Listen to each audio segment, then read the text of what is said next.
আগামী এক মাসের মধ্যেই কৃষ্ণনগর এবং রামনগর এলাকায় বিশুদ্ধ পানীয় জল পৌঁছে যাবে। পাশাপাশি আগামী কয়েক মাসের মধ্যেই আগরতলা পুরো এলাকায় সম্পূর্ণভাবে বিশুদ্ধ পানীয় জল পরিষেবা শুরু হয়ে যাবে বলে আশ্বাস দিলেন আগরতলা পুর নিগমের মেয়র দীপক মজুমদার। সেই সাথে মেয়র তথা বিধায়ক দীপক মজুমদার জানান, আগরতলা পুরবাসীকে বিজ্ঞানসম্মতভাবে এবং আধুনিকভাবে পুরো পরিষেবা প্রদানের ক্ষেত্রে পরিকল্পনা গ্রহণ করা হয়েছে। আগামী কয়েক মাসের মধ্যেই তার সুবিধা পাবেন আগরতলাবাসী।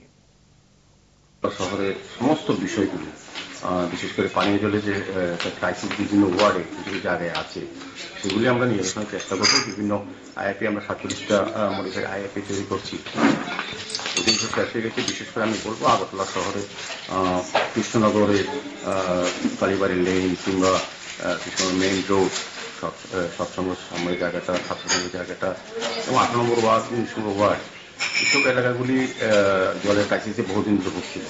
আমার বিশ্বাস এবং ধারণা আগামী এক মাসের মধ্যে আমরা প্রত্যেকটি বাড়িতে বিশুদ্ধ পানীয় জল পৌঁছে দিতে পারবো নলের মাধ্যমে। প্রায় কাজ শেষের দিকে, এমন না শুধু রামনগরের শেষ দিকেও, এবং বনমালীপুর, ধলেশ্বর, শিবনগর প্রতিটি জায়গায় কিন্তু আমরা নতুন করে মডিফাইড আইআইপি তৈরি করা হচ্ছে এবং জলের সোর্স তৈরি করা হয়েছে। এখন ডিস্ট্রিবিউশন লাইন তৈরি করে কোথাও কোথাও ইলেকট্রিক লাইনের বা সাবস্টেশনের প্রবলেম ছিল, এগুলো আমরা কিন্তু প্রায় শেষের পথে।